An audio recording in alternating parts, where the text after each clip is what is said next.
Price B to the Lord Jesus. இயேசு கிறிஸ்துவினால் உங்களுக்கு சமாதானமும் சந்தோஷமும் உண்டாவதாக. இன்றைக்கி பார்க்கவிருக்கிற வேத பகுதிக்கு போகிறதுக்கு முன்னாடி ஒரு சின்ன கேள்வி. நம்ம கிறிஸ்தவர்களுக்கு என்ன அடையாளம்? நம்ம எப்படி நடந்து கொள்கிறோங்கிறது இல்லையா? இல்லை நம்மளோட வெளிப்புற தோற்றங்களில் நம்ம பொட்டு வைக்கல, நம்ம இந்த மாதிரியெல்லாம் ஆடைகள் அணிந்திருக்கோம், இல்லைன்னா நம்ம பேசுகிற வார்த்தைகள் மூலமா அல்லேலூயா, ஸ்தோத்திரம், பிரைஸ் தி லார்ட் இப்படியான வார்த்தைகள் யூஸ் பண்ணுறது மூலமாக நம்ம கிறிஸ்துவை பிரதிபலிக்கிறோம். இல்லை, நம்மளுக்குள்ளார நம்மளுடைய மனம் புதிதாகிறதுனால மறுரூபம் ஆகிறோம்னு சொல்லப்பட்டிருக்கு. நம்ம கிட்ட இருக்கிற மனமாற்றம் மூலமாக தான் நம்ம மூலமாக கிறிஸ்துவை மற்றவர்கள் பார்க்குறாங்க. அப்போது அந்த மாதிரியான மனமாற்றங்கள் நம்மளுக்குள்ளார வேணும். ஏற்கனவே நம்ம முன்னாடி ஒரு இதை கேட்டிருக்கோம். நான் ஒரு பதிவு போட்டிருந்தேன். அதாவது ஆவிக்குரிய கனிகள், அது நம்மளோட ஆவிக்குரிய ஜீவத்தை நம்ம எவ்வளோ தூரம் வளர்ந்துருக்கோங்கிறதுக்கு ஒரு அளவுகோலாக இருக்குது. இப்போது அதே போல் நம்ம ஆவிக்குரிய ஜீவிதத்தில் வளர்ந்தவர்களால் ஆண்டவருக்குள்ளார ஒரு கிறிஸ்தவர்களாக நம்ம எப்படி நம்மளை வெளிப்படுத்த முடியும் அப்படிங்கிறதுக்கு தீத்து 3வது அதிகாரத்தில் 2வது 3வது வசனங்கள் மூலமாக ஒரு சில விஷயங்கள் கற்றுக்கொள்ளலாம்.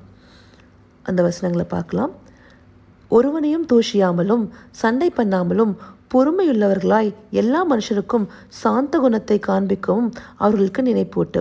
ஏனெனில் முற்காலத்தில் நாமும் புத்தியினரும் கீழ்ப்படியாதவர்களும் வழித்தப்பி நடக்கிறவர்களும் பலவித இச்சைகளுக்கும் இன்பங்களுக்கும் அடிமைப்பட்டவர்களும் துர்குணத்தோடும் பொறாமையோடும் ஜீவனம் பண்ணுகிறவர்களும் பகைக்கப்படத்தக்கவர்களும் ஒருவரையொருவர் பகைக்கிறவர்களுமாய் இருந்தோம். இங்கே என்ன சொல்லப்பட்டிருக்கு? பவுல் சொல்கிறாரு, நம்ம யார்கிட்டையுமே யாரை பற்றியும் தப்பாக பேசாமல், இல்லை யார்கிட்டையும் பிரச்சனை பண்ணாமல் இருக்கணும். அவங்களுடைய அந்த குணத்துக்காகவோ இல்லை அவங்க எப்படி நடந்துக்கிறாங்கிறதுக்காகவோ. ஏன்னா ஒரு காலத்தில் ரட்சிக்கப்படுவதற்கு முன்னாடி நம்மக்கிட்டேயுமே நம்ம ஒரு சில புத்தியினமான குணங்களும் கீழ்ப்படியாமையும் நம்ம தப்பான விதங்களில் போகிறதும் பலவித தப்பான காரியங்களுக்கு அடிமைப்பட்டிருந்திருக்கோம். இந்த காலத்துலேயுமே எல்லாருமே நிறைய விஷயங்களுக்கு முக்கியமாக ஃபோனுக்கு அடிக்ட் ஆகிருக்கோம்.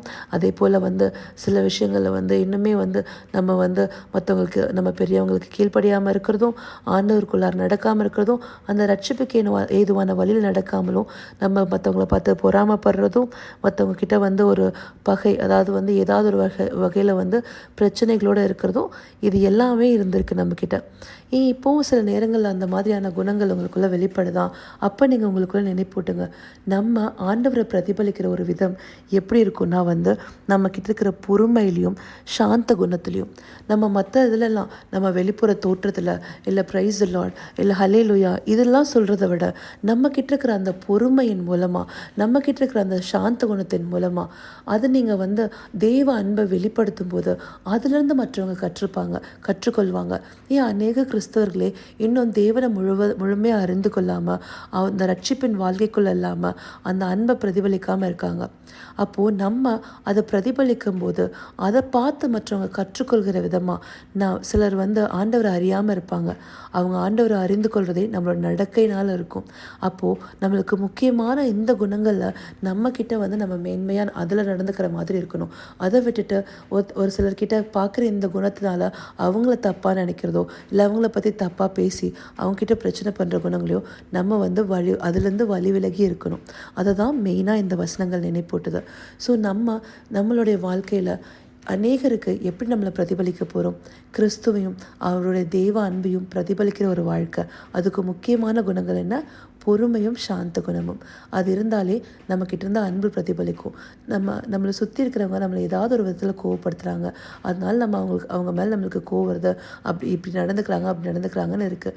எல்லா நேரங்களிலும் சில நேரங்களில் பொறுமையை காத்துக்கொள்ள முடியுதான்னு தெரியாது. ஆனால் வார்த்தைகளுக்குள்ளே வளரும் போது அந்த ஆவிக்குரிய கனி உங்களுக்கு வரும். கனிங்கிறது என்னங்க? ஒரு செடியிலேருந்து உடனே வந்துடுறதா? ஒரு செடி வளர்ந்து அதுலேருந்து பூ பூத்து காய் காத்து அதுலேருந்து கனி கொடுக்கும். அதே போல் தான் கிறிஸ்தவ ஜீவியம். ஆண்டவர் அறிந்து ரட்சிப்புக்குள்ளாகும்போது நீங்கள் முதல்ல ஒரு பூ பூத்து காய் காய்த்து அதுலேருந்து ஒரு கனி கொடுப்பீங்க.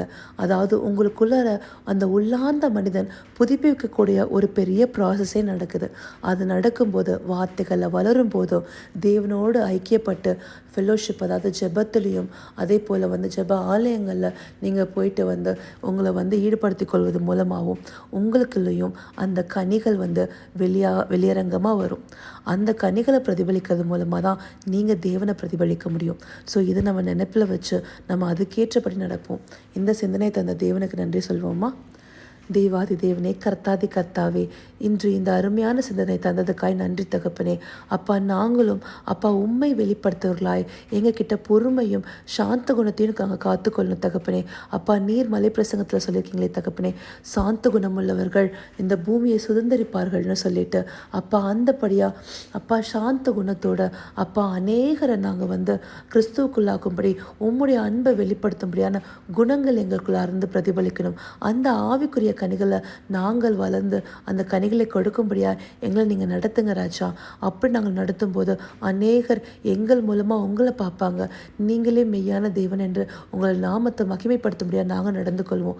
அப்படின்னு எங்களை நடத்த போகிற தயக்காய் நன்றி தகப்பனே. எல்லாவித துதி மகிமை கனம் யாவும் ஒருவருக்கே செலுத்திறோம். இயேசு கிறிஸ்துவின் வெளியேறப்பட்ட நாமத்தால் வேண்டிக் கொள்வேன் பிதாவே. ஆமென், ஆமென்.